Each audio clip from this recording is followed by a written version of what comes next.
It's funny, Michael, because even though this number is expansion, it missed the 55, and that was really what the market was looking for today. Yeah, Lonnie, it's all about expectations at this point. The market has decided that the economy is rolling over, and a weaker PMI, even if it's still positive, helps confirm that number or that feeling. Take a look inside the number here, and you can see the chart I have shows that the ISM non-manufacturing index is up.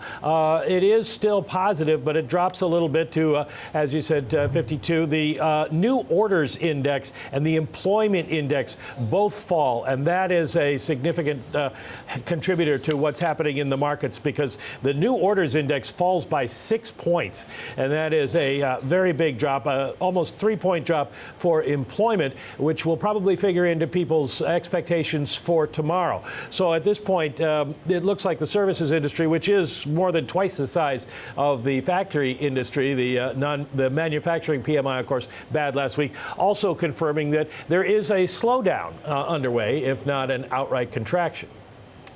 Mike, the reason this is important is that we're starting to get evidence that maybe the U.S. consumer is something that we need to worry about. I was talking to Charlie Evans a little bit earlier on in Madrid. He was talking about the fact that the U.S. consumer is holding up. Any evidence that that is going to be a problem, the Fed's going to have to react. The market's baking in October. Do you think this makes it a done deal? No, there's still a lot of data to come between now and the end of October, Guy, and particularly tomorrow, the jobs report and the earnings report. If you look at today, we got the jobless claims numbers, and I brought along a chart of that.